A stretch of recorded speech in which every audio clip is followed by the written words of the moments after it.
can be very different from day to day. But yeah, a typical day, everyone starts together in the office and we sort of have a quick morning meeting to coordinate schedules and share important information.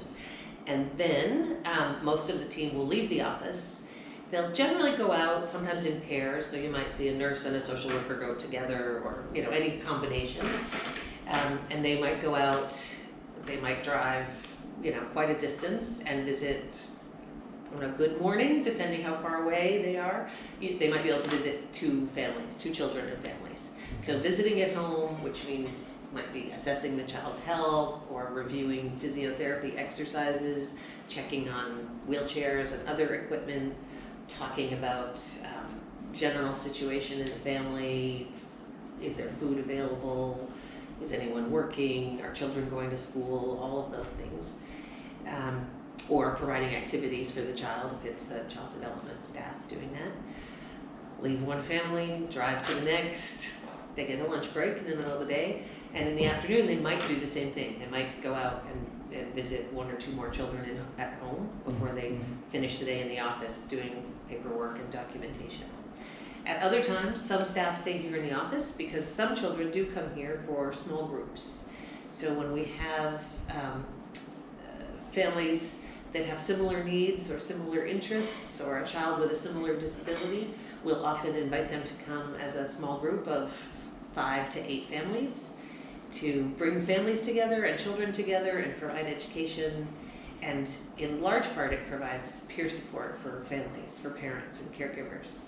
They often are very, very isolated with their child with disability. Yeah. They often never meet another family who has a child with disability because, again, those children are often kept at home to be safe, but kind of hidden away. And so we've done lots of different group topics. It could be hygiene related or nutrition or child development or any number of things. But I would say the most useful part of those group meetings is actually the peer support that the parents get from each other. They learn from each other. They talk about what's worked with their child. They talk about how, yes, it's really hard to remember to do those activities every day, but they've been doing it for a long time and they really see their child's improved, and that motivates other families that are maybe earlier in the process. And so we support families who need it. We'll pay for their transportation to get here. Sometimes in order for people to be able to attend, that means they might miss time they would otherwise be trying to earn some money. So in those cases, we'll provide a small food package that will offset the lost wages of that day. So we really try to make it possible for anyone who wants to be able to come to be able to come. Over the years, we've developed nice partnerships and relationships with a number of other NGOs. So for example, Friends International is an NGO that many people have heard of, and they do a variety of things in Cambodia. So we can refer families to Friends International or other NGOs. For example, if no one in the family is working, the father's out of a job and needs vocational training or a short-term small business loan to set up a loan at home, those aren't services or funds that we can provide, but we know we can refer them to another organization who can do that. And then our social worker and the social worker from the other organization will work together to do the best we can to ensure the family will be successful with that. And in turn, other organizations, if they meet any families who have any child with a disability, are referring those children to us. So there's quite a number of organizations in Siem Reap that we work with quite closely. There are a few in other provinces as well. As I said, some NGOs are sending children from their province here to Siem Reap to access safe haven. And we're part of a number of networks within the whole country that focus on either disability or child protection issues in general. So we're pretty well connected. We are involved in several of the government sort of working groups that are within Siem Reap province. So there's a technical working group for health that meets monthly at the Department of Health, and we're a member of that. There are other meetings that happen related to violence against women, violence against children, education, a variety of topics that are government-led meetings, and we attend any of those that have some impact on our families. both in part so that we know what's going on from the government, but also so that we can speak up for the needs of children with disabilities who sometimes get forgotten in those meetings. So if your question is hinting at whether we have financial support from the government, I can tell you that no, unfortunately we don't. Okay. Which is very typical here in Cambodia.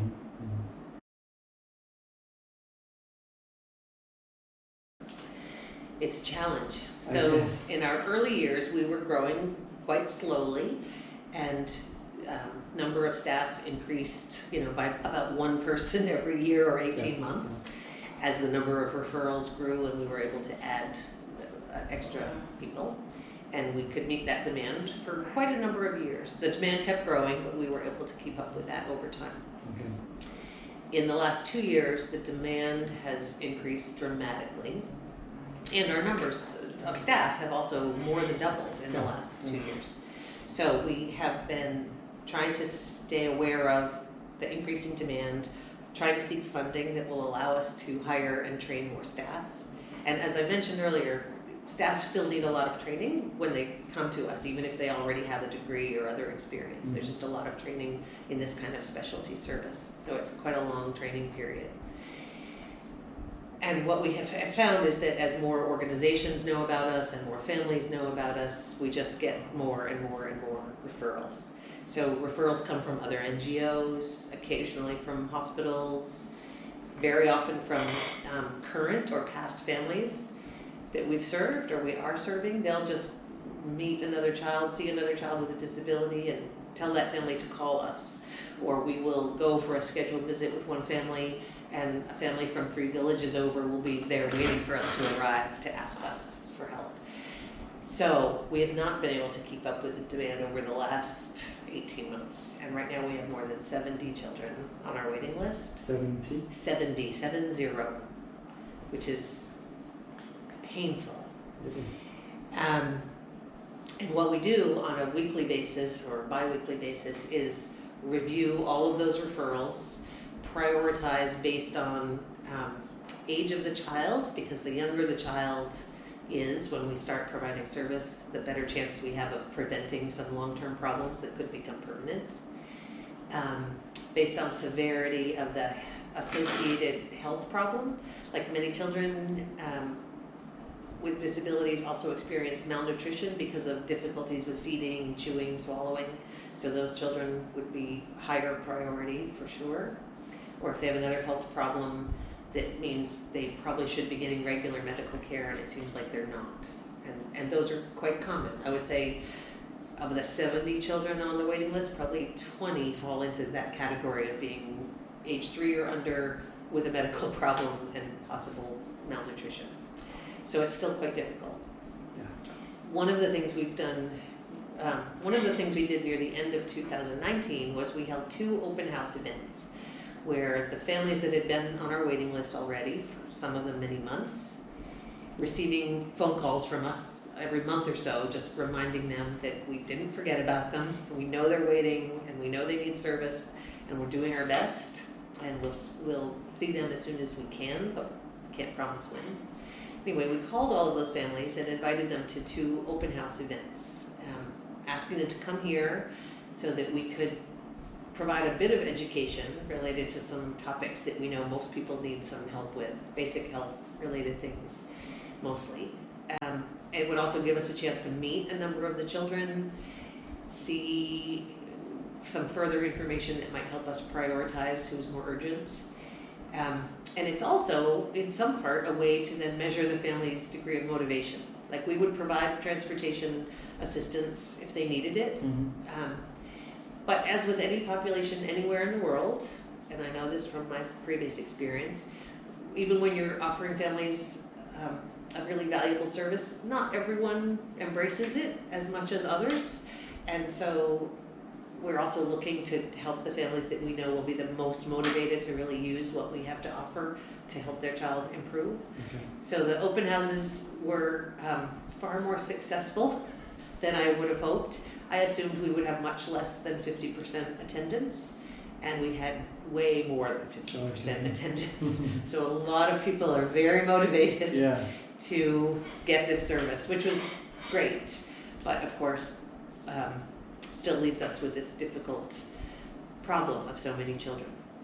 In the course of doing that, we also did discover that there was one village in particular in a district about 40 or 50 kilometers from here that just happened to have quite a number of young children with disability in one small geographical area. So we've started just doing a support group there once a month in that community, which again brings those families together. Safe Haven staff are there, there's education for parents, there's activities for children. Children who need a wheelchair or other equipment can be fitted for that equipment at that group. So it's not the full level of service that we prefer to provide, but it's something. It's certainly, we hope, better than nothing. Yeah, exactly. And that's, for us, that's always been the challenge with our growth, because we really, I always say, we don't cast our net so wide, like other organizations might serve hundreds and hundreds of families. We don't cast the net so wide, but we cast it quite deep. So the degree and amount and level of service we're providing is quite intensive. That's right, and that seems to be what works. So we don't want to dilute our efforts. You know, if we served 170 children, well, we wouldn't really be doing a very good job with any of them. So trying to find the right balance between how many children can we serve and still feel as though we're doing a useful job and making a meaningful difference. Incredible job. While also, unfortunately, having to ask other children and families to wait and get no service at all. But if we spread ourselves too thin, I worry that we'll lose the very thing that makes this organization effective, which is the ability to spend enough time with each family. I'm going out of the question list just for one question. Is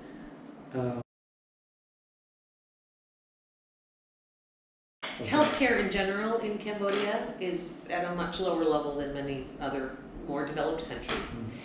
That means that prenatal care and birth and post-birth care for women and their babies is also at a lower level. There are still women who deliver at home. There are still women who deliver without any birth attendant at all. It's much less than it was 20 years ago, but it still happens. In the same way that many people find it difficult to access health services for their child, they may also find it difficult to access health services when they're pregnant. So pregnancy complications are probably higher. The degree of malnutrition in general in Cambodia is higher, so you have possibly malnourished pregnant women who are maybe not getting the best prenatal care or maybe any. So problems are not being picked up during a pregnancy.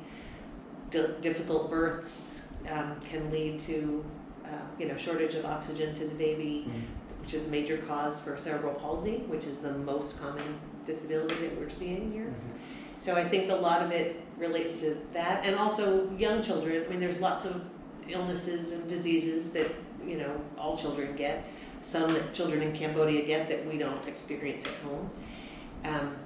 But again, that level of health literacy, like people owning a thermometer is quite unusual. Knowing how to use a thermometer to read that their child has a fever and how high the fever is and what dose of medicine to give to lower a fever. All of those are things that are not necessarily accessible to people. And so you get a very young child with a very high fever, and that can also cause damage that will lead to disability. So a lot of it is sort of basic public health and health knowledge.